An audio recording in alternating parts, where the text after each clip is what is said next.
Hello, sir. I have been following you for over a year now, and I truly appreciate the clarity you bring with your AI based explanation. I recently made the lump sum investment of 5 lakh rupees and wanted to understand more about STP, Systematic Transfer Plan. How can I effectively use STP to manage this investment, reduce market risk? I wanted to know how it grow. Hi bro, ತುಂಬ thanks. ನೀವು ನಮ್ಮ ವಿಡಿಯೋನ 1 ವರ್ಷದಿಂದ follow ಮಾಡ್ತಿರೋದಕ್ಕೆ. STP ಅಂದರೆ switching ಅಂತ ಕರೀತಾರೆ. Mutual ಫಂಡಲ್ಲಿ ನೀವು ಫಂಡ್ನ switch ಮಾಡ್ತಿರಲ್ಲ, ಅದನ್ನೇ STP ಅಂತ. ನೀವು ಫಂಡ್ ಟು ಫಂಡ್ ಸ್ವಿಚ್ ಮಾಡ್ಬೋದು, ಫಂಡ್ ಚೆನ್ನಾಗಿ ಪರ್ಫಾರ್ಮ್ ಮಾಡಿಲ್ಲ ಅಂದರೆ.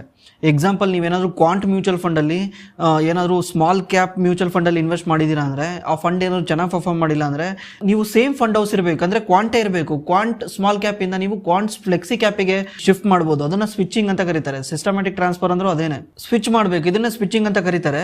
ನೀವು ಇನ್ವೆಸ್ಟ್ ಮಾಡ್ತಿರೋದು ಒಂದು ಅರ್ಥ ಮಾಡ್ಕೊಳ್ಳಿ, ಸ್ಮಾಲ್ ಕ್ಯಾಪ್ ಅಲ್ಲಿ ಇನ್ವೆಸ್ಟ್ ಮಾಡಿದೀರಾ ಅಂದ್ರೆ ನಿಮ್ ಟೈಮ್ ವರೈಸನ್ ಬಂದ್ಬಿಟ್ಟು 10 ಇಯರ್ಸ್ ಇರುತ್ತೆ. ಮಿನಿಮಮ್ 10 ಇಯರ್ಸ್ ಇಲ್ದಲೆ ಸ್ಮಾಲ್ ಕ್ಯಾಪ್ ಅಲ್ಲಿ ಎಂಟ್ರಿ ಆಗಬಾರ್ದು.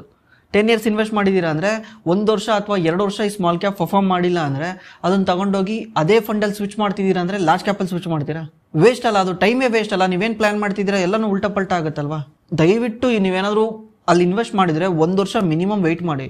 1 ವರ್ಷದವರೆಗೂ ಅದು ಚೆನ್ನಾಗಿ ಪರ್ಫಾರ್ಮ್ ಮಾಡ್ತಿಲ್ಲ, ಚೆನ್ನಾಗೆ ಔಟ್ ಪರ್ಫಾರ್ಮ್ ಮಾಡ್ತಿಲ್ಲ ಇಂಡೆಕ್ಸ್ನ ಅಂದರೆ ಅವಾಗ ಬೇಕಾದ್ರೆ ನೀವು ಎಂಟೈರ್ ಫಂಡ್ ಹೌಸಿಂದನೇ ಶಿಫ್ಟ್ ಮಾಡಿ.